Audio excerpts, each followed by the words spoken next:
Together, we will continue to make 8 even great. I remember a time when the aquarium was first built.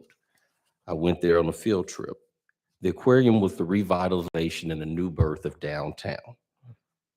As we look at District 8 now, we see the Nippon paint plant being built and the new construction academy at Marianne Garber. I believe that 8 is in the midst of a new birth. Next week, the City Council will confirm our new police chief. She has stated 3 things that she would like to do: violent crime reduction, community policing, and youth engagement. All those things I would like to start in District 8. My 4 points that I will like to, my initiatives as I serve on the council: community safety, community health, community development, and economic development. Because if our communities are not safe and our communities are not healthy, they will never be developed. I stand before you as a servant. I'm an employee of the John P. Franklin Funeral Home, which this building is named after. Mr. Franklin was a servant. This position as a city council member is a servant before the community. I look to work with you all to present Mayor Kelly's One Chattanooga vision. The time is out for divisive politics that divide our communities, that don't bring us together. I think that we need a team player to do the teamwork, and I believe I am that person to serve with you all. I saw when you spoke to Anthony Byrd, when you confirmed him 2 weeks ago to the city court clerk, you saw a gleam in your eye and a joy in your heart. I would like to continue that work when I'm with you all, that joy and that gleam, that we can make 8 even great. Thank you all so much for your time, Mr. Chairman. Thank you. All right, next, Mr. Michael Feely.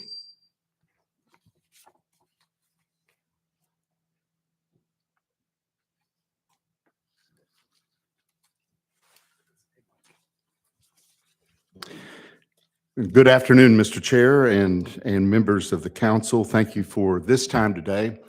I'm Michael Feely. I'm clearly above 21 years of age and have lived for 10 years in the Bushtown area on North Holly Street.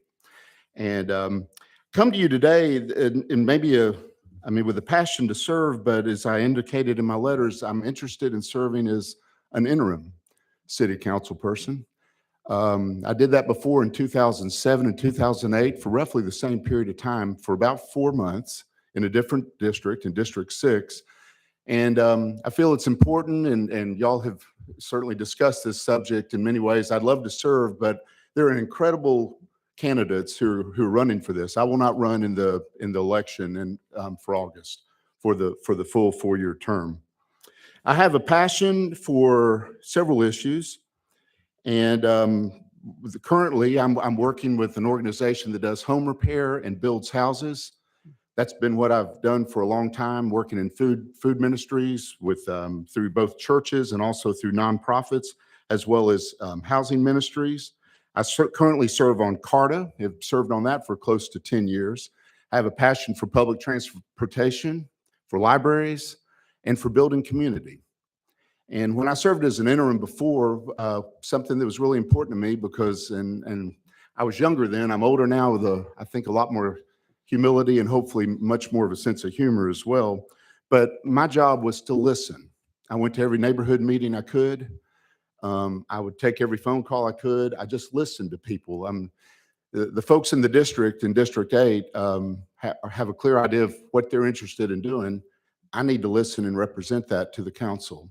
I also have, and this is maybe a particular strength, sort of a regional way of looking at things as well, because I think District 8 is important, but we're also part of a city that needs to remember District 8, but we're all connected to each other as well. And one of the things that I'm doing my current work, it involves looking at housing needs in 7 different counties that are part of this regional area. And to me, it's really important that we look at the needs of the district and our city in the whole of this area as well. So I would love to serve.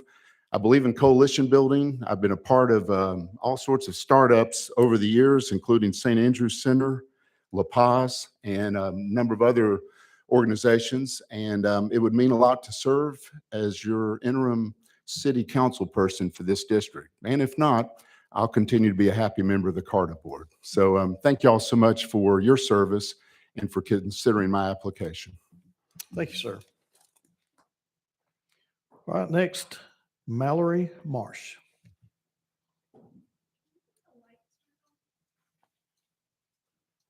Well, maybe, Mr. IT. I kind of enjoyed the mood that it was setting myself. I'm sorry, go ahead. All right. Good afternoon, council members. My name is Mallory Marsh. I live on North Hawthorne Street. I would like to tell you a little bit about myself this afternoon and why I'm standing in front of you and why I feel I'm the best candidate for the appointment. I have lived in District 8 most of my life, more than not. One of my first jobs at the age of 16 was at Church's Chicken on Dotson Avenue. I've been with my childhood sweetheart for 23 years and married to him for 15. We have 2 children, 16 years old and one that just turned 6. We've lived on North Hawthorne since Michaela was around 2 years old. That's my oldest daughter. While living in the district and raising my children, I've worked on my undergraduate degree in criminal justice. I've worked for several criminal defense attorneys, and I've obtained my private investigation license as well as company license. When Michaela was in elementary school at Orchard Knob Elementary, I served on the PTA board as the treasurer for almost the whole time that she was there. I've also helped members of my community obtain mental health treatment, medication, disability benefits, and housing, among many things that I can mention this afternoon, but I won't. I know from personal experience that the citizens of District 8 face many challenges: affordable housing, infrastructure, and many more among them. I want to continue to build where my former councilman left off. And I'd also like to send here and thank the council this afternoon for assisting him with everything that he did. I'm hoping to have the same opportunity and continue to build our city as one. I know how to help my district meet these challenges, and I also know how the city operates. I'm very familiar with city council because I've attended many of the meetings. I've worked side by side with a man that I hope to replace, not only with his council meetings, but as well as in his campaign. I'm sorry. While working with him, I've learned what it takes to represent District 8. I want to continue the excellent work that he's did for our community. Because of my work with the local legal community, I've become acquainted with several elected officials. I have the ability to network with these elected officials and do so to benefit the citizens of District 8 as well as our city. We who live in District 8 make up a beautiful community of people of different races, many religions, and various economic backgrounds. We need someone, a council, who understands the citizens of District 8 of all corners of the district and what they need. I am that someone. I am ready, willing, and able to do that. I want to do that, and I'm asking for your vote. Thank you. Thank you. Mrs. Mott, you are next in alphabetical order. Are you ready to present? Okay, thank you. Come on then.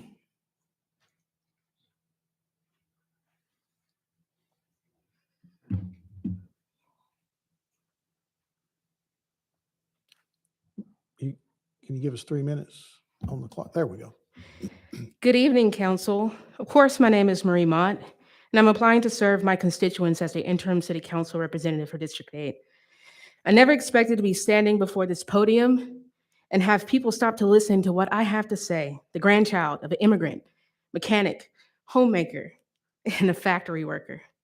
However, I know this is what my parents had in mind when they decided to go to college. My father has worked all his life in law enforcement, and my mother as a chemist, and both provided for my family. Everyday costs rose as they both took care of the needs of their 3 children, For most of my teenage years, I looked after my siblings while my mother worked 50 to 60 hours and my father had 2 jobs. This is a story that's all too common of our community. Parents working long hours and having multiple jobs just to get ahead. In the last decade of my life, I found myself still working just as hard, especially with the rising cost of living and rent within my district. I know what it's like to watch money saved go towards a rent increase and other expenses. This too is all common of an experience. So many families are one rent increase away from being displaced or left out on the street with vital savings wiped out. We deserve a representative who will truly represent us, the people, and diverse communities that make up District 8. Many of my constituents have worked hard to get ahead in life, but find themselves treading upon water from unresponsive leadership. That is exactly why I'm here. As the next person to step into this role, I will vote for the things that benefit the people. We all deserve the resources to have a quality of life that is better. If selected, I intend to empower my community members and make them a part of the decision-making process. I will fight for access to funding for small businesses as they are the backbone of our local economy. I will fight for housing options that low to moderate income residents and neighbors can afford. Together, I firmly believe, and I do ensure, that we all can bring forth a vision that is both new and ignite the dreams and the talents of the next generation in District 8. Thank you so much for your time. Thank you, ma'am.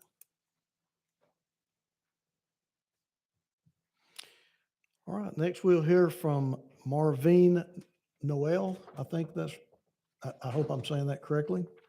You are. Okay, thank you. Go ahead. Good evening, Good evening. afternoon, rather. My name is Marvin Noel, and I am the past president of the Historic Orchard Knob Neighborhood Association and currently an active member. For more than 30 years, I have lived in this neighborhood and where I raised 3 productive and successful children. I am the widow of Roy C. Noel Jr., firefighter and EMT of 19 years with the city of Chattanooga. I have served in multiple leadership positions and on several boards across the city, all of which allow me to develop and foster relationships with a large and diverse group of neighborhoods and business leaders. I've seen firsthand all the challenges Orchard Knob has faced, including health issues, home repairs, food desert, safety, high energy bills, and lack of technology. I have always tried to be a part of the solution. Over 2 years ago, I met our neighbor, Tom Osborne, the CEO, president of Park Ridge Medical System. We had a candid conversation about the conditions of historic Orchard Knob. He understood our plight, and like a good neighbor, Tom was there and wanted to help. So we wanted to create a collaborative intent on ensuring that the decisions were made by the people who live in the neighborhood. So we created the Orchard Knob Collaborative, which includes business leaders and owners as well as other neighborhood stakeholders. So plans were made, funds were raised, and timelines created, and then we began executing the plan. We were awarded several grants, the most recent being the $600,000 TVA Connected Community Grant for our historic Orchard Knob. The funds will allow us to continue to help address all of the needs affecting our historic neighborhood, the opportunity to live healthier, safer, more energy efficient, and more technology capable best life. I pray that every neighborhood in our district will adopt our template. Then without a doubt, Mayor Tim Kelly's One Chattanooga will have a solid foundation to build upon. I look forward to bringing my passion and love for my community to our city council. Thank you. Thank you. Up next, Mr. Kenneth Smith.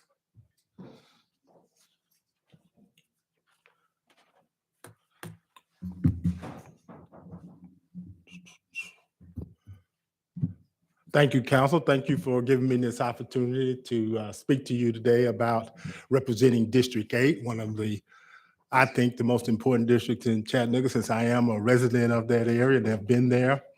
I want to talk to you a little bit about being a team player. I know it's not an I in team, but I got a couple of eyes I want to bring your attention to that I think I can focus on, and that is involvement.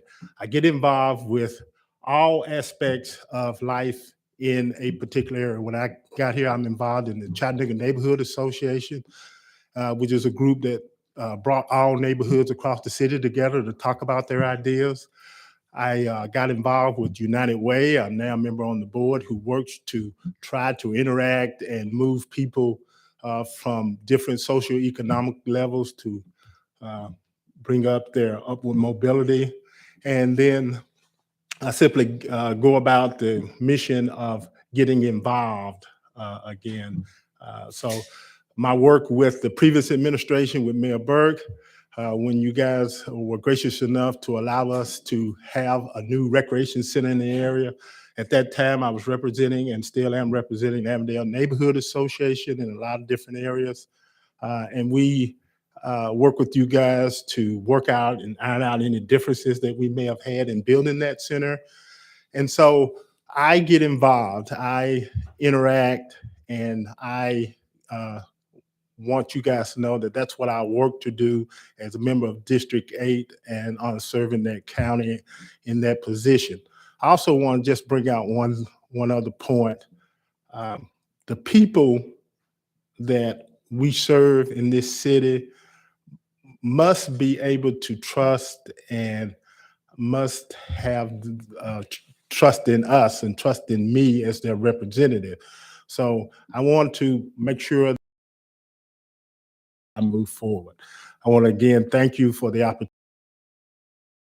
my district, and I want your for this position. Thank you. Thank you.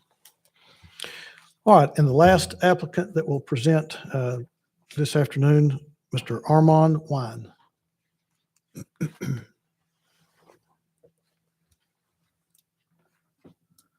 Good afternoon, Council. Thank you for this opportunity to speak to you this day. Again, my name is Armand Wine. I'm not originally from Chattanooga. Actually, I'm originally from New York by way of Virginia. But I've lived in Chattanooga and in District 8 for going on 7 years now.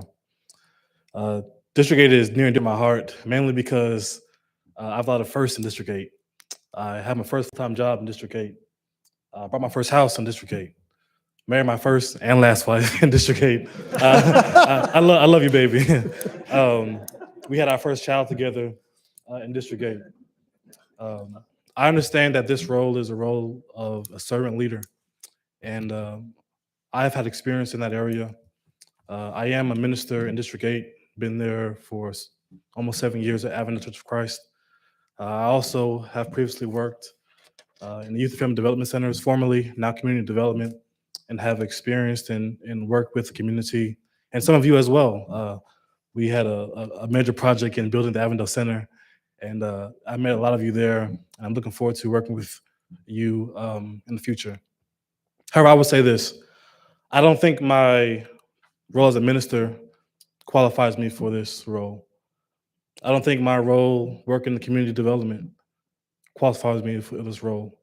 I think what qualifies me for this role is my passion and love for my community. And that's why I'm here. Simply because I love the community that I live in. I love my neighbors. I love all those who are in District 8 and those in Chattanooga. I'm a loving person. But that's why I'm running. I'm probably the youngest person who is looking to be a part of the city council, but I think that the city council is a diverse council with all different sexes and ages. But I know that I represent a younger generation, those who are looking to better their community, looking to invest in their community, be a positive influence and change in their community. And that's what I'm looking to bring. I pray that you all would choose me for the city council, but if you do not, I still look forward to working with you in my community. Thank you for your time. Again, my name is Armand Wine. Thank you, sir. All right, council, at this time, I will open the floor up for any questions that you might have for any of the applicants that have presented this afternoon. So at this time, if you have any questions, if you would hit your light, and we will entertain any questions that you may have at this time.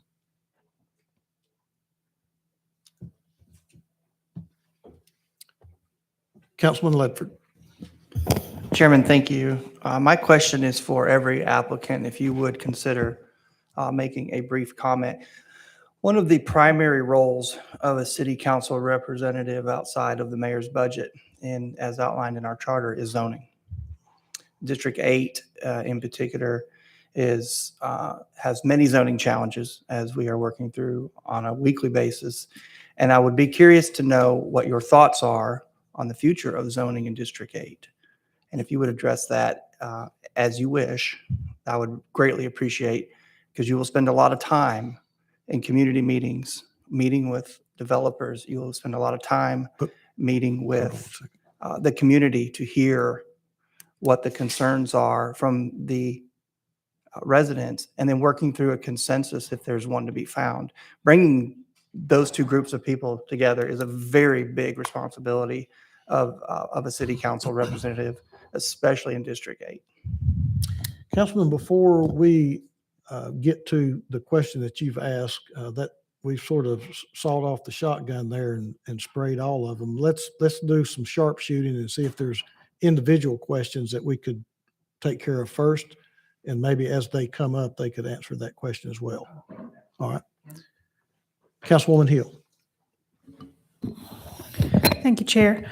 I just wanted to tell all of you as applicants that I'm so impressed with the thoughtfulness that you bring to this process. Really enjoyed studying all of your resumes, and it was terrific to hear each of you speak.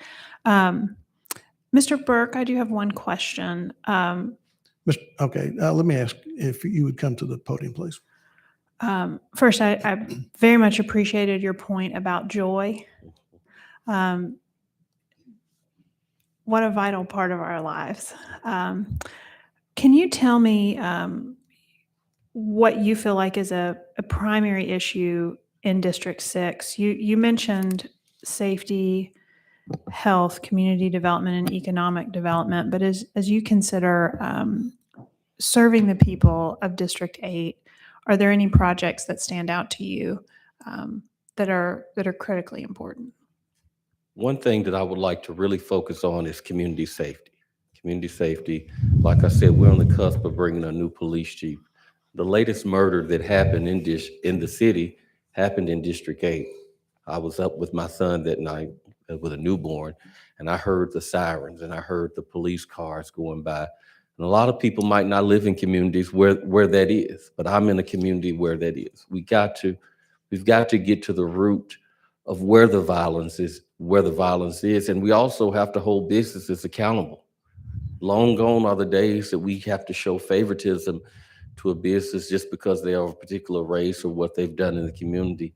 Every business owner has to be accountable for what happens inside and outside of your business. The second thing that I would like to focus on is housing. Yes, our district needs affordable housing, but you also have to take a personal responsibility in getting housing that you can afford. If you also have to learn that, hey, my budget is $1,000 a month. I can't afford a $1,600 a month mortgage or a $1,600 a month rent. So finding housing that you can afford in our district, but also maintaining home ownership. Our district is losing people to other districts. We need to keep those homeowners in our districts and see if they can find the resources and the monies available to them that they can make their properties beautiful and sustainable so they may continue to live in our district. Okay, thank you. Yes, And ma'am. I have one other question, Chair, if I may, not to Mr. Beck, but to Marvin Noel. Well, okay, hold May I? on one second. Let me, See if you want to see by person. if people- Mr. Burke, what I was going to try to do is get everybody up one more time. if you could go ahead and answer Councilman Ledford's question about how you would handle the zoning request. And I think what I'm going to do is just ask that we limit the questions, the responses to maybe 1 minute so that we're not tied up all night long. So give us 1 minute on the clock. I know you've already answered one without the timer, but go ahead. How you'd handle zoning request. My district is a residential and commercial district. I talked about the Nippon paint plant and the new construction academy that's going at that site, but it also is a residential district. So we need to work with our businesses along with our residents to find a common ground, that happy medium, that sweet spot, as to say, we want businesses in our district, we want development in our district, but we also want to maintain housing, want to maintain living spaces so our district doesn't become a large industrial site. Thank you. Thank you. Councilwoman Dotley, do you have a question for Mr. Burke or someone else? For all of them? Okay, hold on one second. Councilman Hester, for Mr. Burke or someone else? Okay, go ahead. Yes, You sir. involved with a neighborhood association? Not at the moment, so, sir. Okay, thank you. Hold on one, Councilwoman Dotley, you said you had a question, I guess, similar to Councilman Ledford's. It was for everybody? Okay, so go ahead and ask, and then maybe Mr. Burke can respond to that as well. Hit your light again for me. All right. Hey, Harold. How you doing? So my question is about community involvement, because it's the neighborhoods that make up District 8, and each individual neighborhood builds that community. So my question is, what are you currently doing to work with residents in District 8? And how will you connect with community members there? And for me, it's very personal because my family all lives in District 8, and I grew up in District 8. So I just want to know, to each of the candidates, of course, including you, again, what are you doing now to work with District 8 residents? And then how will you connect with them, connect with community members if appointed? It's about hitting the streets. It's about getting in the neighborhood. Sometimes we sit behind a dais or a desk and we really don't get the full connection of a neighborhood. Every day I'm at the rec center with my little boy after he gets out of school, and we're talking to people in the rec center and the kids in the neighborhood and the elders in our community about what do you need specifically. The needs of Avondale might not be the needs of Orchard Knob, that might not be the needs of the Main Street area of my district. So it's about getting in the district. It's about getting in the neighborhoods. It's about that grassroots effort to get to knocking on the doors, to knowing our elders, to knowing our children in our community, our business people in our community, and saying, hey, what specific needs do you need that face you at the time? Okay. Thank you. Okay, does anyone else have a question for Mr. Burke or in general before we let him sit down? Okay, thank you, Mr. Burke. Thank you, sir. So I think, is there any council person that has a specific question for a specific applicant at this point? You got another specific candidate? Okay. Councilwoman Hill, would you hit your line? Councilwoman Hill. Thank you. Ms. Noel. Ms. Noel, if you'd come to the microphone, please. You have a long history of community service, the kind of resume that I would love to one day have under my belt. So thank you for all that you've done for the Orchard Knob community and Chattanooga as a whole. With that comes mentorship and the next generation of leaders. Can you talk to me some about that and your philosophy on how you're helping raise up that next generation? Yes, I am a lifelong learner, so we are always trying to learn and better our neighborhood and the people that live there. We have a regular meeting at Orchard Knob Historic Neighborhood does third Thursday of each month, and we are always inviting. Matter of fact, we seek out the young people. We try to get them involved, and we have a potluck every third month of the year, and that is to sit and so we can communicate. And even though I am 60 plus, thank the Lord, we can also learn from someone that's 19 as well. So we listen and we pay attention to what is needed, and whatever we can do to help them advance in whatever they're doing with the knowledge that we have and what they have, then we try to come together and make sure that it's done. All right, Councilwoman Dotley, a question for Ms. Noel? Okay, all right, we'll hold off. So I think if I understood right, your question that you asked to begin with was for every applicant, and then Councilman Ledford's as well. So Ms. Noel, if you'd go ahead and address one, how would you handle zoning requests in District 8? And what are you doing currently? And I think you just maybe answered that question. And then maybe how would you connect with the districts? Okay, the zoning for District 8. Not against progress at all. I feel that when, as far as zoning is concerned, there's a place for everything. The best example I can give is that we all have use of a toilet. Now, we can place that toilet in the bathroom, in the kitchen, in the living room. It would be your choice because it's your house. But the best place for that toilet, for it to benefit everyone, would be in the bathroom. So as far as zoning is concerned, as long as it is placed in a position, a business or whatever, in an area that it will not cause issue to a neighbor, or not next door to a neighbor, but everyone can benefit from that in the best possible way. All right, thank you. All right, any other questions for Ms. Noel before we let her go? Okay, thank you, ma'am. Thank you. Councilwoman Dotley, a question for another applicant? Yes, for Mallory Marsh. Mallory, okay. Ms. Marsh, if you would come up. Hey, Ms. Marsh. Hi. Hey, I had a question about when you first introduced yourself and some of the credentials you mentioned. You initially mentioned, you introduced yourself and then you led with, and I worked at Church's Chicken. Is there a reason why you mentioned that, particularly as we know that District 8 is a majority district? The reason I say that is because it was my first job, and most people who haven't lived in District 8 almost their whole life don't remember Church's Chicken. So that was to say my roots. I lived on Camden Street, and I walked from Camden Street every day to Church's Chicken to go to work. That was my first job, a legal job anyway, before that I worked at a Chinese restaurant. So that's something that's very important to me. It was not easy for me doing that, but I did. I've overcame a lot within the district. Mhm. Okay, thank you.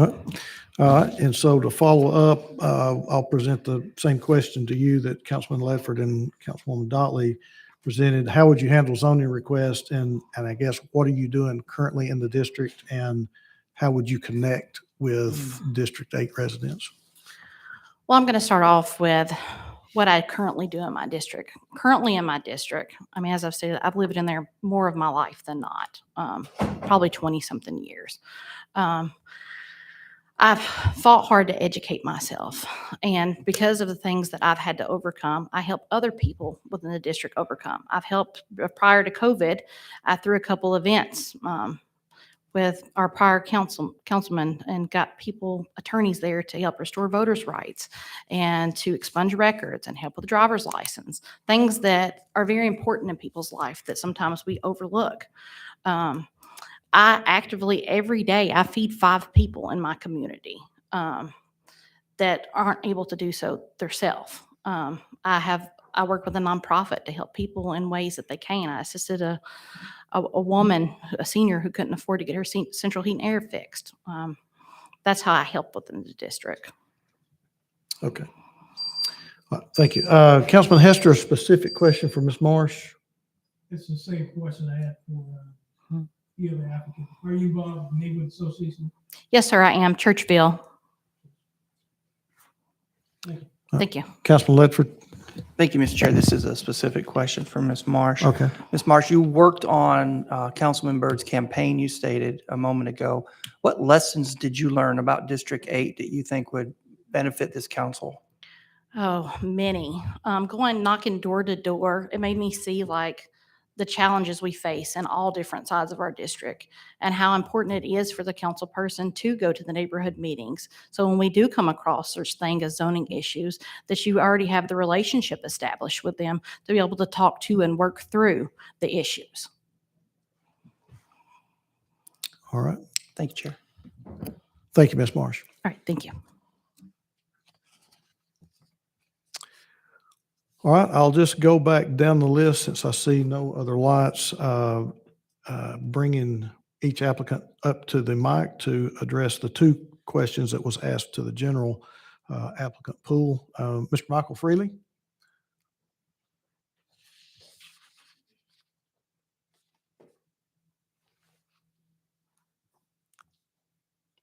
Councilman Ledford is interested to know how you would address zoning requests in District 8. And Councilwoman Dotley would like to know what you're doing currently and how you would connect with District 8 residents. When I was involved with council before, back 13 years ago now or so, we certainly had zoning issues then at that point too. That's not a new thing. So in terms of zoning, there was a lot of meeting with developers, a lot of meeting with residents. Zoning was the most volatile issue, as y'all well know, for pretty much any council. And this was District 6 that I was serving on then. So there was some interesting, so it's a great way to learn how people feel about an issue, dealing with zoning. But where I look at things now, again, not only in the district, but also within the bigger picture of Chattanooga, I'm concerned about what benefits the district. I mean, does everybody get a chance to participate in the new development that goes on? Is this going to lift up the district, or is this something that takes advantage of the district? So that's important to me, as well as is public transportation part of any new zoning that goes on? You know, are we going to, and If you'd address the I will. community. Another applicant mentioned about hitting the streets. I'll take, when I go from downtown, and not today, I drove, but other times I take the number 10 bus, get off and walk back to Bushtown. And the way I connect with the district, and I was active pre-COVID in the Bushtown Neighborhood Association some number of years ago, but I've gotten to know my neighbors. I also connect by listening to local community radio, paying attention to the local media, just talking to people in the neighborhood and on the street. And then another way I do it is because I have a background in terms of working with churches as a pastor, I meet with and talk to faith-based community groups of any kind, churches, other institutions, and just wherever people gather, listen to them. And that's the way to connect. All right. Thank you, sir. Ms. Marie Mott.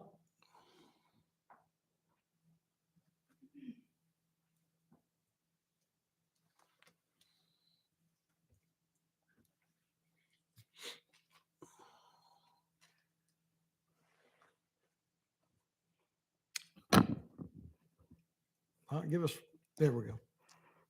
So to answer Councilman Ledford's question first with zoning, one thing that I would like to play with as a millennial is putting up a map on a website where community members can actually pull up on a map what zoning measures are happening within their district and be able to see that on their cell phone, on their computer, on their tablet, because most people have, at the very least, a cell phone.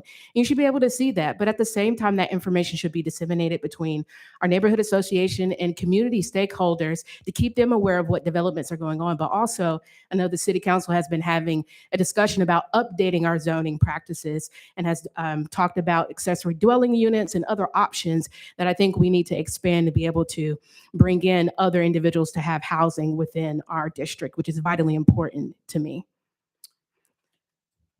All right, give us another minute and then answer the question about community involvement and how you would connect with District 8 residents. already connected. So I served on a roundtable with Oak Grove to work with Ethan Collier with the development that's happening between District 9 and District 8 that's going to impact residents within the community and CNE. And I have already collaborated with the community and labor unions when we had a community benefits agreement for Nippon Paint to ensure that community members in Avondale and surrounding communities would have first priority at jobs and opportunity to be educated, to be able to assume the positions within that company. I've worked with the Lincoln Park Coalition to be able to preserve one of the longest standing historic parts of our district, and where we had Negro Leagues baseball and a lot of amenities that people traveled from several different states to come see and experience in our district. I have organized from the grassroots. I don't talk about it. I actually have lived that. And shout out to your mom who actually supported me on my last run for city council. I love knocking on her door and talking to her. Those are the things I will continue. Thank you. Thank you. Hold on one second. Councilwoman Hill, a specific question for Ms. Mott. Go ahead. Hello. Hello.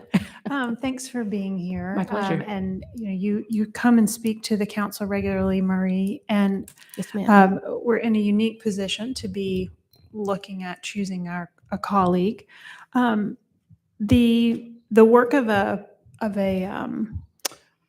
advocate in a neighborhood is somewhat different than the work of a bureaucrat, and there is a transition to be made. So talk to me about how, if you were to sit on this dais and work within this team, how you would work to join this team and build trust within this team. The most important thing would be, how can I assist you with the issues that are overlapping within all of our districts? All of us know the current squeeze of what housing looks like. All of us have concerns about safer communities and safer streets. We have several entrepreneurs who are sitting up here on the dais, and we know what it is to have funding and capital to be able to ignite your dreams and your passions and to do that for a living. And so I want to collaborate with the things that are important to each and every one of you, and not just about District 8. That's a small portion of it, but the greater work is, how do we improve the quality of life for absolutely everyone in Chattanooga, and especially those who have been historically discriminated against and left out. And that's exactly what I want to do. And I want people to understand that I am here to help you, because as the youngest person that would serve, I believe, on this dais, there are some things that I see that maybe you don't. There's some experience that I have maybe you don't understand. And I feel that way about you. There's things that you see that I don't see, and things that I need to learn from you. And that's the kind of collaboration I want to have. Thank you. My pleasure. Councilman Hester, hold on one second. Councilman Hester, question for Ms. Mott. Ms. Mott, are you currently part of a neighborhood association? I just moved in the district to Churchville, but I was heavily involved in Oak Grove before my move. Thank you. My pleasure. Councilman Hester, if you'd like, I can add that to the group questions. Okay. Councilman Ledford. Yeah, Ms. Mott, you mentioned in your opening 3 minutes, you were going to use this position to fund small businesses. I'm wondering if you would elaborate on the authority a council representative has in funding small businesses. I'm curious as to what you maybe elaborate on that. Absolutely. The city of Chattanooga received $38 million in American Rescue Plan funds. And I do expect, I hope, and I pray that that money is, according to the United States Treasury, it's supposed to be used for historically underserved communities. And a portion of that money should go towards igniting our local economy. And so I do believe, and I hope that you guys are going to invest in small business. And I would like to just be a part of making sure, especially now that we have a chief equity officer, to work with her and the city council to make sure that we have an equity lens as we ignite our local economy due to the pandemic, that we're going to make sure that it's going to be equitable when we invest in small businesses and entrepreneurs. That's one of the things that we are very proud about in Chattanooga, innovation and technology. And so I just want to do that with the funds that we have been blessed with from the federal government. Okay, now that'll be an item, and I appreciate what you said on that. That's very spot on with regards to the ARP funds. That will be a one-time. What about the rest of the year? When Because that's a very specific item that will come. What about the rest of the year? Absolutely. So there are other resources that the community might not be aware of. Kiva Loan, we have CoLab, we have several different institutions within the city that actually have startup capital for our community and for business owners. But a lot of people, if that's not your formal education, if you don't have the connections to be able to know that those resources are available to you, you will never take advantage of them. And so part of it is also educating my community to let people know what resources are already existing in infrastructure for the city. And those are going to be linked for my district in the future. Thank you. My pleasure. Councilman Hester, a follow-up for Ms. Mott? Yes. You said you've just moved into Churchville. How long have you been a resident of Churchville? Well, I grew up in Churchville on 1909 Blackford Street, right down the street from my aunt, my grandmother. So I've lived 27 years of my life out of that in that district, in Churchville. But I grew up on Blackford Street. Thank you. You good, Councilman? All right. Thank you, Ms. Mott. I think next on the list, Ken Smith. So, Mr. Smith, if you would, Councilman Ledford's question about addressing zoning issues, then Councilwoman Dotley's question about what are you currently doing? Of course, I think you addressed a lot of that in the opening remarks, but what you're currently doing, how you would connect with the District 8, and then what neighborhood association are you associated with? Okay. Go ahead and give him 2 minutes since we've sort of grouped those together. Go ahead. Okay. To Councilman Lefford's question, zoning, you really need to start at the beginning. That is the planning, the RPA. That's where I got involved. And recently we were just talking about the River to Ridge neighborhood plan, which they took over all the city, all the 12 different areas in Chattanooga, formerly the Area 3 plan. We worked there from ground up, finding out who were stakeholders, who was involved, who all had answers, who all had questions. You go through that process to identify what's the best results that need to take place in a specific area, and it moves to zoning, moves towards zoning. Zoning is sort of a next step after you get involved with the planning. So in whatever comes up, I would definitely refer to what is recommended and what comes up out of planning. That is where the whole area gets involved in the beginning, like we did in Area 3 or River to Ridge. What I'm currently doing now in District 8 is I'm the president of Avondale Neighborhood Association. I played an instrumental role in trying to gather all the people to unify behind the Avondale Neighborhood Center, which I plan to use as the hub or for innovation for that District 8. It's a new place. It's a new facility that has wonderful attributes that we can use. We're going to start businesses out of there. We're going to get recruiting and training and senior citizen aid out of that building. We have a lot of varying ideas on how to use Avondale Center as a catalyst for moving District 8 forward. We simply are just excited about how we're going to turn District 8 into a viable economic engine for the city. Sir. We do have a follow-up, I think. Councilman Ledford for Mr. Smith. I do, sir. Thank you. Mr. Smith, you were involved in the River to Ridge planning, if I remember correctly. Yes, yes. Okay, so From you're the very sunset. familiar with that area plan, which is probably only about a year and a half old now. Talk to me a little bit more about your vision for the Avondale Center. I mean, it's an amazing facility, but I feel like you're telling me there could be so much more there. Oh, yes, absolutely. It's a place for innovation. As you may or may not know, some of you, the old center that we had was fairly inadequate for what we really need in that area, and that is to brainstorm. We need a place to come in, bring all people together so that we can have ideas about what needs to go on in our district. That's what we talk about at the Avondale Neighborhood Association month after month. What's going on now? What can we do better? How can we get things done? How can we just work as a collaborative community? I think we could take that another step further by using the new center with its new technology and its new advances to bring more people into the fold. Make it a business where we can train people to start out businesses. That area, District 8, has a lot of commerce that's, I don't want to give it a bad name, but it's not, it's under the table. If we could get. Thank you, sir. Okay. I'm gonna hold you up right there. Is there any other specific questions for Mr. Smith?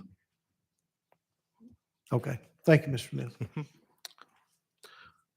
All right, Mr. Wine, Mr. Armand Wine, if you would come forward.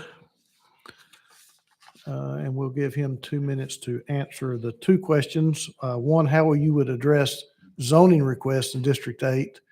And then what are you currently doing? And how would you connect with District 8 residents? And then if you'd mention any neighborhood association that you're a member of at this time. Okay. Yes, zoning is important. One thing that I understand in this role as a councilman is that you have a voice for the people.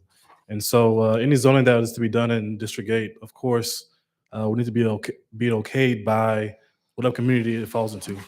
I do know how important zoning is. I was an employee of Avondale Center at the time, and we had to rezone to build Avondale Center. And so zoning is important because you only do so much by way of bringing things in, by way of zoning.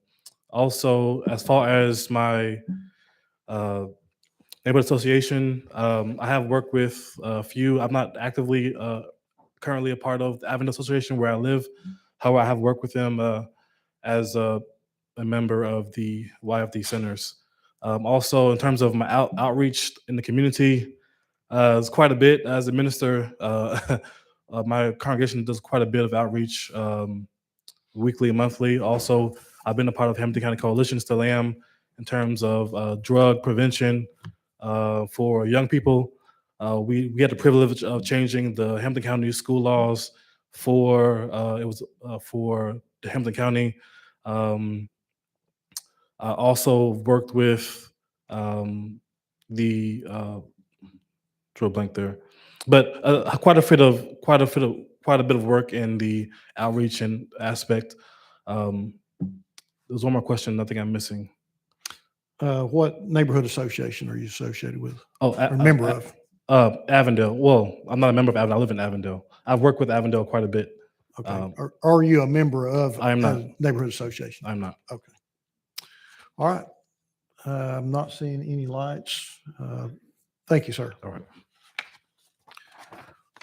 All right, council, I think that concludes all of our questions this afternoon. I would like to say that I'm impressed with the pool of candidates or the pool of applicants that we have received, and that we now have to make a decision as to who will replace Councilman Byrd in the District 8 seat. I'd like to thank each of you for putting forward your name, for coming out this afternoon and just sharing your heart and your desire for District 8. And I'm really very encouraged that District 8 will continue to move forward and just be a district that is on the rise. I would like to invite all of our applicants to stay. We will be going into our agenda session. So I'd invite you to stay and observe that as to how the agenda session is conducted. So at this time, I'd like to call to order our Tuesday, March the 8th agenda session. Could I have a motion on the minutes, please? All right, we have a motion on the minutes with a proper second. If there are no objections, the minutes will stand as recorded. Ordinances on first reading.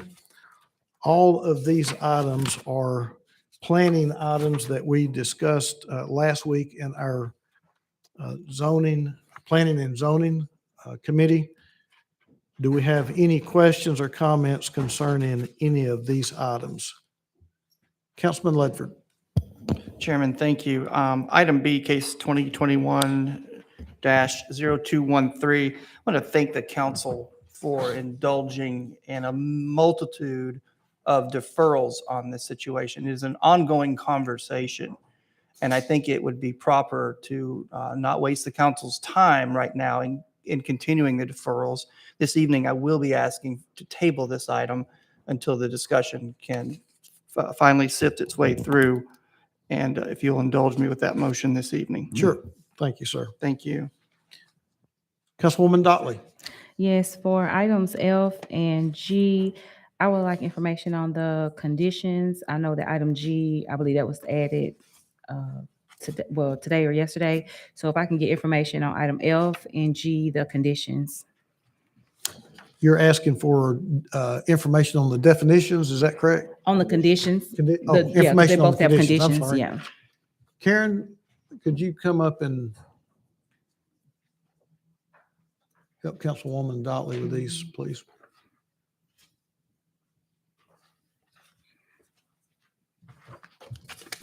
Good afternoon. I will start with G, which is case 25.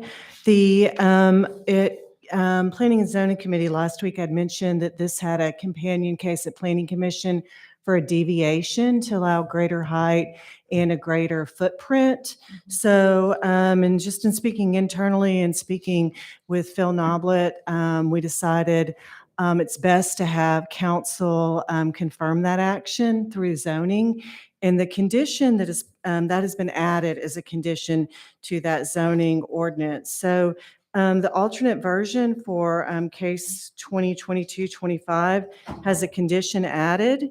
And that condition is a deviation as approved by the Planning Commission on February 14th, 2022, case number 2022-26, for a 71,000 square foot building footprint and a maximum height of 7 stories based upon the criteria as defined in section 38-2084. So that's just council confirming that Planning Commission action, and we've done that as a condition. I believe we'll be doing that moving forward. Okay, that's fine. And then, I'm sorry, I'm standing in the back and not able to pull together. Let me pull. Karen, 1 second, please. Yes, sir. Before we go on to, while we're still on G, Councilwoman Dotley, do you want the alternate version read this afternoon? Yes, Is the that correct? alternate version would be good, yeah. Okay. Thank you. All right, Karen, sorry. Okay, and Yeah. then I am pulling up 2021 in my meeting packet here. 2021 comes with a condition that auto-oriented uses, self-service storage facilities, adult-oriented establishments, and wholesaling with accessory warehousing and related office space shall be prohibited. And this is a condition that we've added to the urban general commercial zone several times or variation on that in the past. Okay, that's fine. Thank you, Karen. You're welcome. You good, Councilwoman? Yep, I'm good. All right, Karen, before you go anywhere, Councilwoman Coonrod, question on zoning? Okay. I think Tidwell has requested that it be withdrawn for that. They were supposed to be here today. And I'm sorry, which case? I Okay. Okay. 20. Is the applicant requested to withdraw? Is that what I heard you met say? with them yesterday, yes. I'm sorry? I met with them yesterday and they're wanting to withdraw this and Okay. figure something else out. Okay. Okay. All right. All right. I'm not seeing any other lights. Karen, thank you. Oh, spoke too soon. Councilman Ledford. Chairman, I just wanted to confirm that I did hear from the applicant on that case as well as the chairman of the committee, and they do wish to withdraw. Okay. Did you say deferral or withdrawal? Withdrawal? Withdrawal, okay. Yes, sir.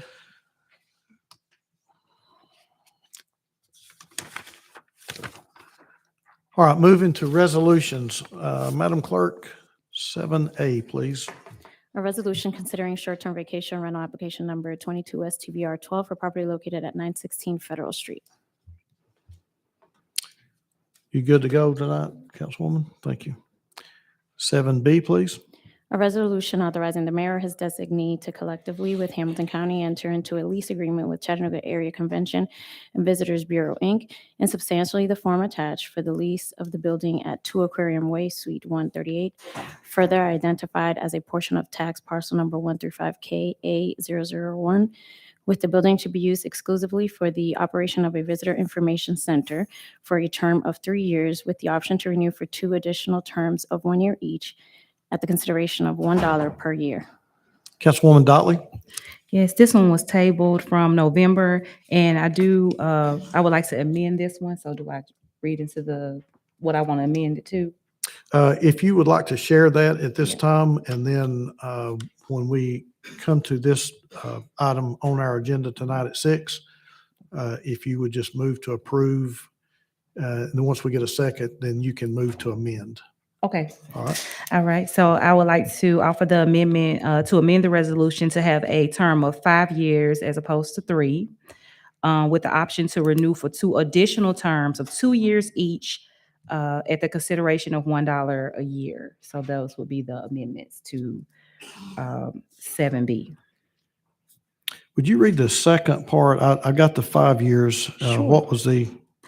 With the option to renew for 2 additional terms of 2 years. Oh, okay, for 2 years. Okay, Mhm. 2 Two additional additional terms for 2 terms of years. 2 years each, because right now it has 1 year on there. Yeah, So for 2 additional terms of 2 years each at the consideration of $1 a year. okay. Mhm. All right, any questions for Councilwoman Dotley on her amendment tonight? All right, very good. Yeah, okay. Thank you, ma'am. Okay, thank you. All right, Madam Clerk, 7C, please. A resolution considering short-term vacation rental application number 22 STVR 6 for property located at 709 South Holly Street. All right.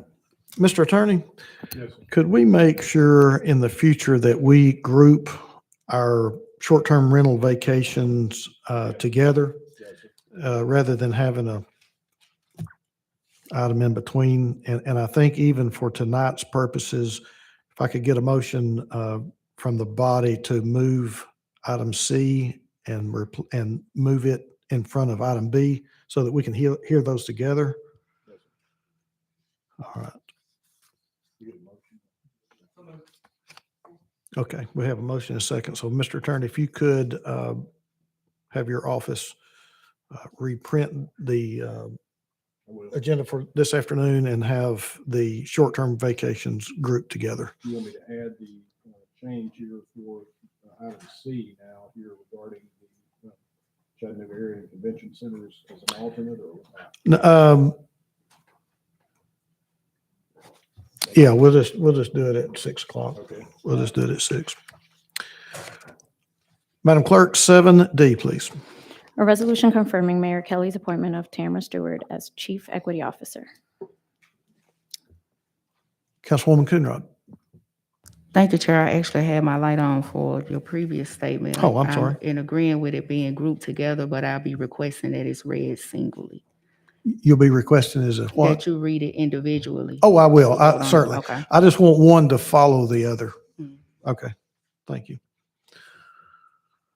All right, any questions or comments concerning 7D? All right. Is Ms. Stewart here? Oh, there we are. Okay. All right. Madam Clerk, 7E, please. A resolution confirming Mayor Kelly's appointment of Tim Moreland as the Administrator for the Department of Innovation, Delivery, and Performance. All right. I don't see Mr. Moreland, but I could be. Oh, there he is. I need new glasses.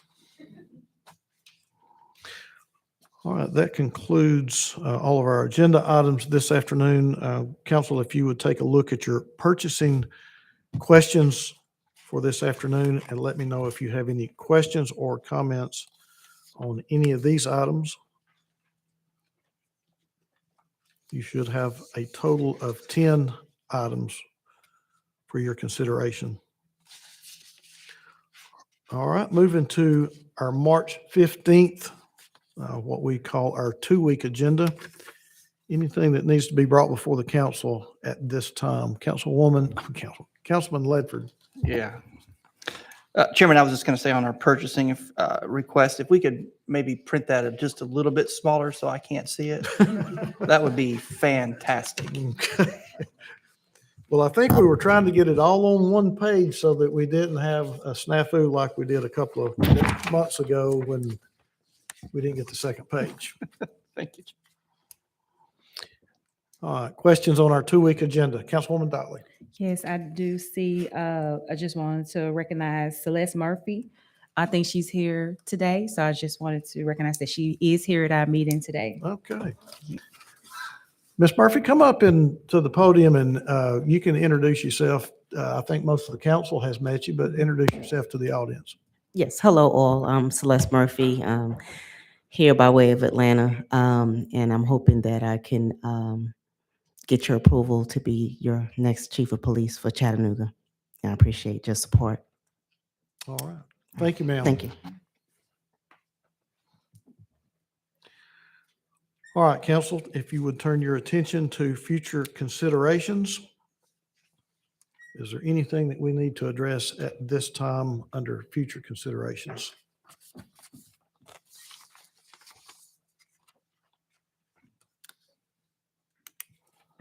I'm not seeing any lights at this time. Is there any other business that needs to come before the council?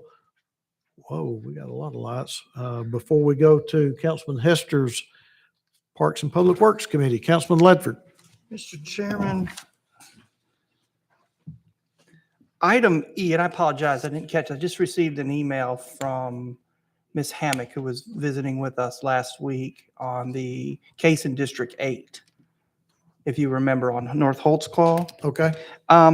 Given that we are going to appoint a new District 8 representative this evening, I really would like to have the council consider either deferring that or tabling that for the new council representative to get with the community, as we've received additional opposition since that meeting, and have a chance to get together and talk about that project, if it would be amenable to the council this evening. What item? That was That's E? it's item E, sir. E. Rather than tabling that, why don't we defer it till maybe our next zoning month? Be happy to do that. That would give the new council person maybe a month to work with the applicant and the community. I think it would be a prudent gesture to do that, sir. So thank you. Yes, thank you. Councilwoman Hill. Thank you, Chair. That's a great example, Councilman Ledford. Y'all sure you want to apply for this? Just very quickly, 3/11 Day is coming up on 3/11, which happens to be on Friday, and you all are invited. The community is also invited, but they are hoping to have some council folks there between 10 and 11 on Friday. There will be cake. Well, that enticed me. Thank you, ma'am. Councilwoman Coonrod. Thank you, Chair. Thanks, Gina, for not saying there will be chicken. But I got a couple of issues and still a couple of concerns. And as I stated last week, I'm thankful for what the administration has done to help with the redistricting process. However, I still have a few concerns in regards to the process that I want to bring to the attention of the council. Is one, I would like to propose to the council that we have a citizens input session, community input session here at the council to engage. I know we got the instructions last week to say we just take the map and go talk to our community members. A lot of our community members are still, well, I'm just gonna say my district. So I don't want you to think I'm speaking for you all's district, but a lot of them are still, not wanting to gather in, large settings, and a lot of people don't have access to internet to make it accessible for Zoom. So it kind of complicates things. And outside of council, I have a job as well as taking care of a 6-year-old. So going door to door every day, all day, right now is just not an option as well. So I would like for us to entertain us making it public for public comment session so we could talk about it. And then secondly, Is that something that maybe we could cover in strategic planning next week, which is a regular strategic planning day? yes, that's fine, but I just want to bring it to your attention. And Madam then- Clerk, if you would put that on our strategic planning agenda to discuss. Okay, and then another thing I would like, outside of just the public input, if we can address, because, and I think we need more than 30 minutes to address it, is the two,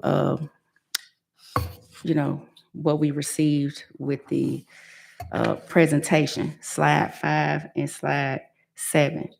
And I went back and I want to make sure that I'm not misquoted, because last week it was a couple of people that misunderstood what I said, which led to, some phone calls and people were angry. I want to be clear. I'm not trying to remove any Black district, first of all, or minority, majority, whatever we want to call it.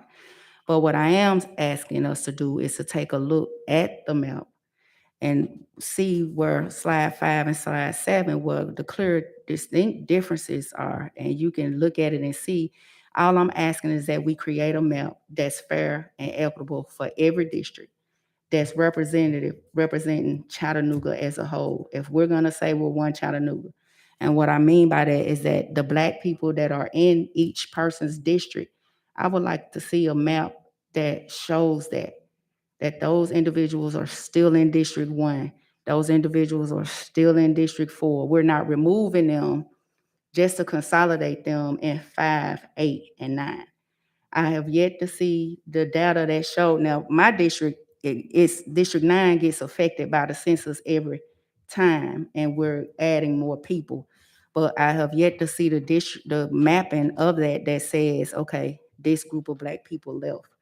What I do see here is that in Chip Henderson district, according to the information that was provided, is that 92%, of the Black population from in your district was removed. Jenny gained 295, and Ken Smith, like his, was practically cut in half.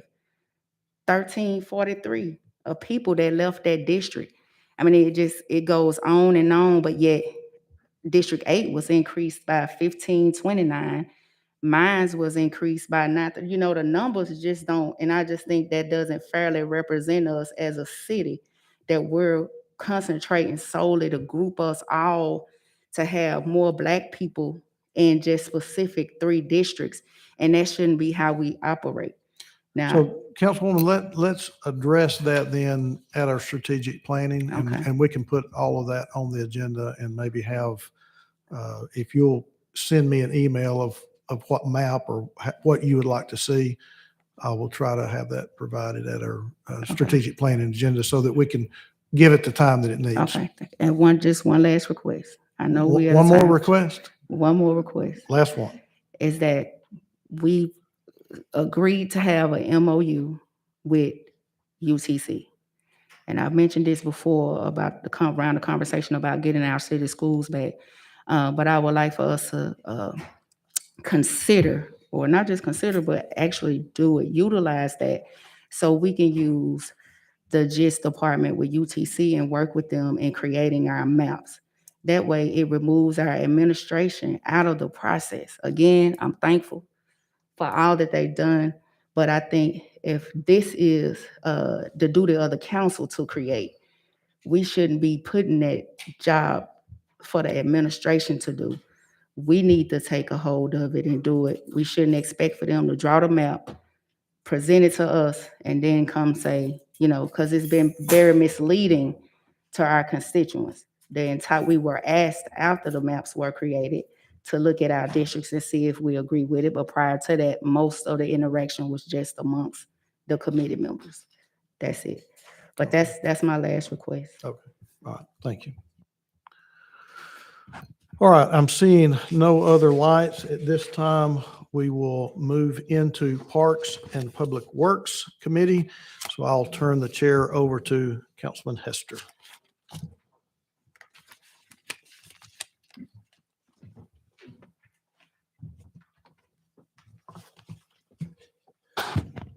Good afternoon. Welcome to Parks and Public Works. Welcome to the fastest 3 minutes on the council. I'm just joking. Madam Clerk, can we accept the minutes? Move to approve minutes. Move to approve the minutes. Thank you. Madam Clerk, can you read 7H, please? A resolution authorizing the administrator for the Department of Public Works to approve change order number 1 with the Tennessee Department of Transportation for contract number T15032101 South Chickamauga Greenway, Youngstown, to drill an unexpected amount of a rock which requires extending construction, engineering, and inspection by Arcadis US Inc. for an increased amount of $187,254.65 for a revised contract total amount of $242,350.83. I see no hands. Utility Board Training for Council is next.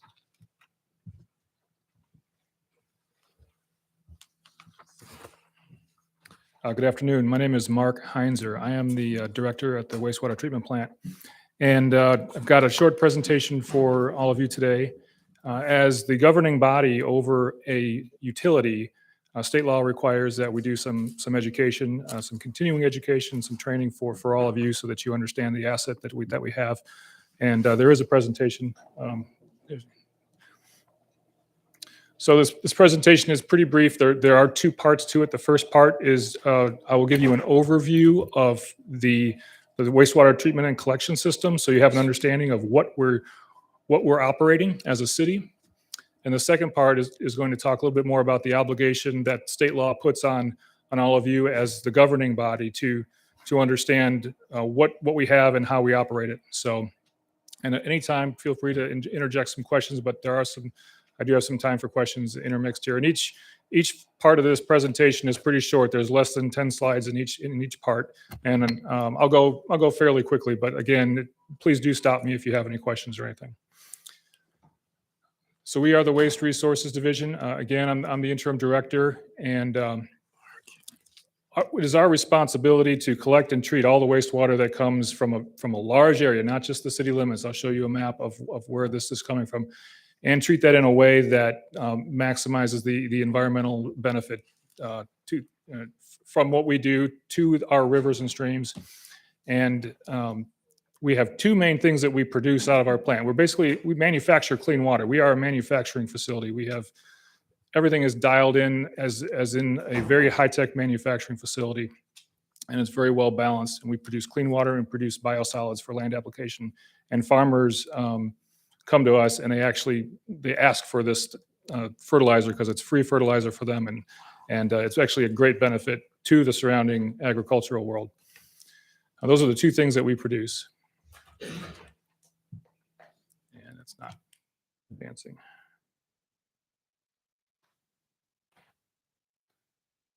Slide's not advancing, is there? I'm going to advance the slide for me manually.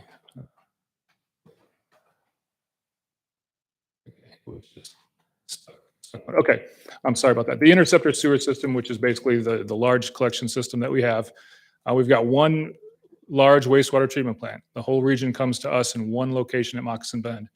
We've got some combined sewer overflow storage facilities. So the downtown area has stormwater and wastewater that gets into the system, and we have to treat all of that as if it was all wastewater. We've got pressurized force mains, much like a water main, but it's from pumping stations that force the water uphill to us. We've got 78 different sewage pumping stations around the city. That's a lot to maintain. We've also got some smaller, what we call grinder stations, which are small pump stations for residential use. And we have 1,200 miles of gravity sewers and almost 30,000 manholes. So we've got a pretty extensive infrastructure. Here's our region. So we collect wastewater from Hamilton County, Dade County, Walker, and Catoosa County, not those entire counties, but portions of each of those counties. So that red outline is where we get the water from. The surrounding communities where we're showing the different counties around us are the areas that get our biosolids for land application for farms. We've got a number of different divisions: administrative, engineering, inflow and infiltration, which is a fancy word for people that go out and find leaks. We have a laboratory that does all of our laboratory work. We do also collect, we provide a service to septic tank haulers. Well, they'll come and they'll dump their loads to our system so that it gets treated appropriately. We've got a plant maintenance division, pre-treatment and monitoring. So we've got a number of industries in the community that have their own chemicals and processes that they use, and they just can't dump that into our system. They need to do their own treatment prior to it getting to us. Because again, we've got kind of a balanced system, and anything coming in we have to understand the chemical makeup of what's coming in. Otherwise, our plant could be impacted greatly. And that has happened in the past, where we have fined industries over $100,000 for their discharge that broke things at our plant, so to speak. So we also have a safety group, and we have a sewer maintenance group that goes around and fixes all the leaks and all the blockages that happen throughout the year. Many of you have heard of the consent decree, which is the legal document that we're operating under right now as far as reducing all of our overflows and discharges that get up from untreated rain events. So that is, we're in the middle of that. We're in the phase 2 of that. First phase ended last year, and now we're into the second phase. We also have what's called an Npdes permit, which is our standard operating permit with the state of Tennessee that governs what our chemical makeup of our discharge is. So make sure that we don't have bacteria in our effluent. We don't have too much nitrates, things like that, metals. So we have, and our laboratory keeps us up to date on all that stuff. And that permit we have, it gets renewed every 5 years, and we're just about to get a new one this coming year. But that's a constant operating document that we have.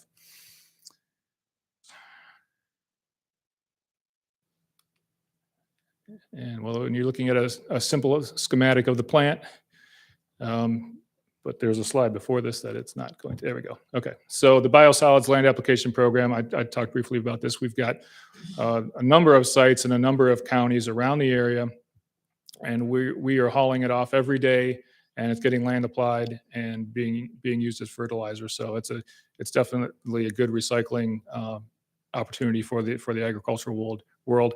And again, we provide that free as of right now to the farmers in the area. So, and then there's just a brief schematic of the plant. There's a lot going on here, and it's all, like I said, a well-oiled machine. And so that is the overview of the asset, of the infrastructure that we have. Is there any questions on that? And that's not something you need to know for state law, but it is something that I thought would be, at least you could have an understanding of the scope of the asset, which is probably close to $3 billion worth of infrastructure throughout the city. So it's a big asset, and it's an important one. So are there any questions on any of that? Councilman Ledford. Thank you, Mr. Chair. Mark, I get asked the question quite frequently, mostly on the county side of things. Is the city of Chattanooga at capacity or near capacity? It's an interesting question. So yes and no. So when we get a rain event, we are instantly over capacity, right? And we're working on ways to reduce that issue. From a daily standpoint, no. I mean, we don't have any problem with anything other than a rain event. So in a normal event, because I know we're building our storage capacities to handle our SSOs, Yeah. and that's the plan going forward. But on a normal day, where would you think we are percentage-wise, in compared to 100 being we're done, we can't handle anymore? Well, I could calculate it exactly for you, but I could I tell love you that. 83 million gallons is our average Mhm. during the day, and we're geared for 140 million gallons full treatment through the plant. So it's we're probably at 65%, 70%, somewhere there. Okay.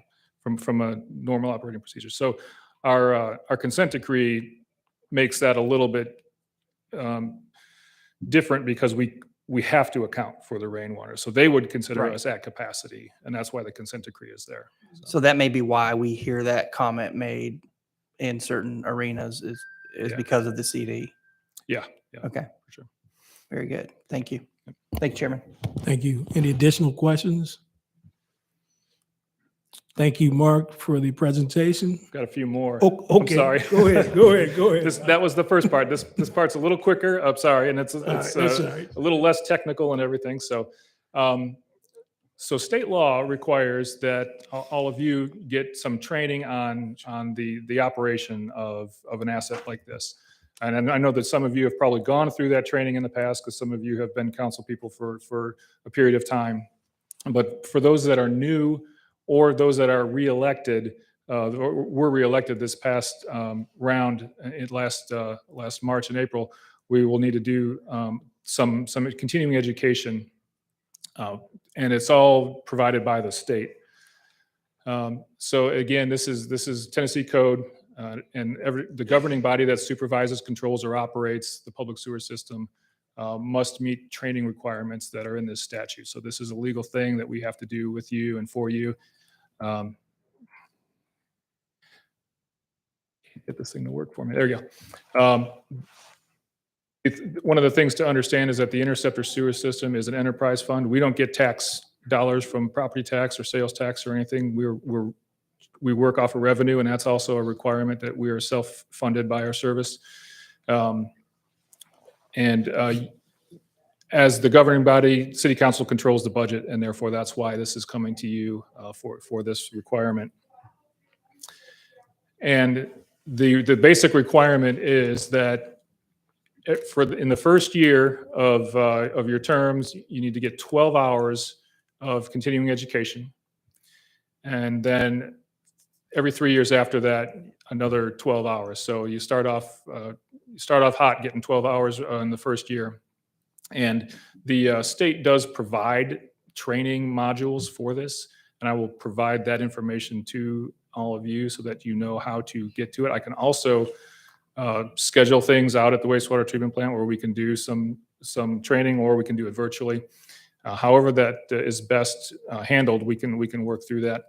And the reason I bring that point up is that we are getting close to the end of the first year for some of you, and that requirement has to come pretty soon. So I do want to facilitate that for you as best as I can. And let's see.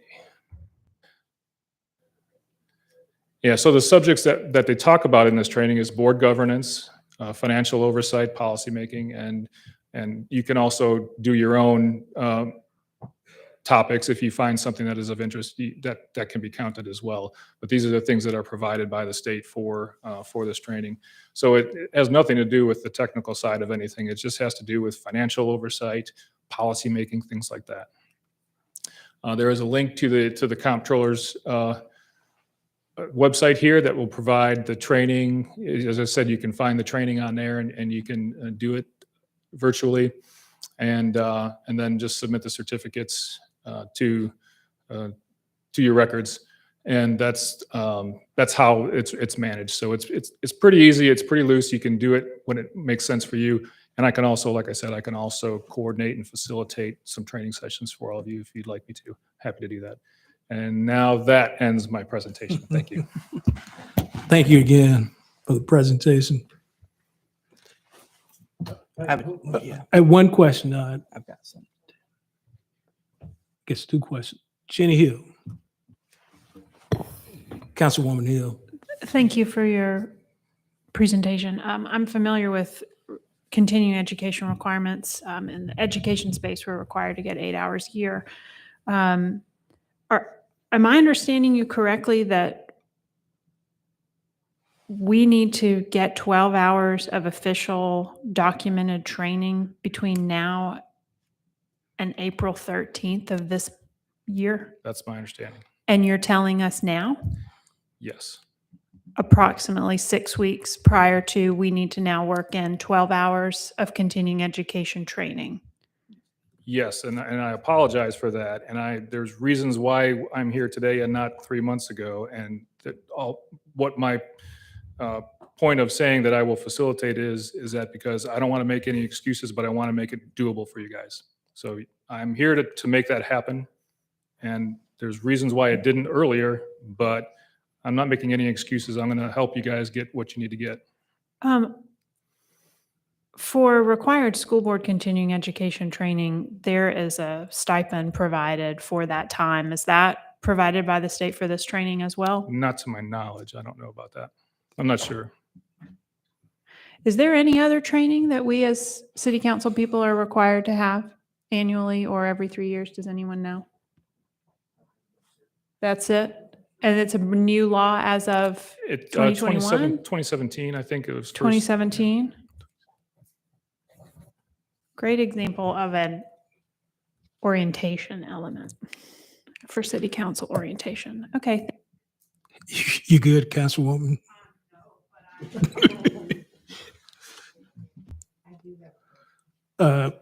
Chairman. Okay. Councilman Ledford. Thank you, Mr. Chair. So I'm sitting here trying to contemplate where I'm going to pull 12 hours from continuously. If we were to go on the website of the comptroller's office, and is that real time 12 hours, or is there some sort of system you can set up with us to where we qualify? I mean, is it just a time thing, or is it a material thing? That's my question. Many times it's not the time, so to speak, it's the material covered. As I understand it, it's a time thing based on the modules they've prepared, but I don't know all those details. I'll find out more details for you on that. Yeah, we need to know pretty quick, because I'm in the busiest season of my life right now at work, and I don't know where I'm going to find 12 hours. May 4th, I'll have some time, but until then. You good, Councilman? Yeah, thank you, Chairman. Councilwoman Burrs. Hey, Mark, do you have the list? I know that some of us have had trainings. I really don't know where I stand. Oh, I can try to find that out for you. So it's Yeah. a basic 12 hours and then so many hours every 3 years? Yeah, so Like continuing CLEs or anything like that? right. So the first year, upon election or reelection, the first 12 months, you need 12 hours. So we all got reelected or then elected. you would all be covered. So under that, this applies to all of us? I believe if that's the situation, then yes. Even if may have had it before, we have to do it again? It's my understanding. Yeah. I will double check on that for you. I'm not sure. That's cool. Just let me know and we'll figure it out. Thank you. Yep, thank you. You good, Councilwoman? Thank you. Councilwoman Coonrod. Thank you, Chair. I know the Tennessee Municipal League, they offer this training.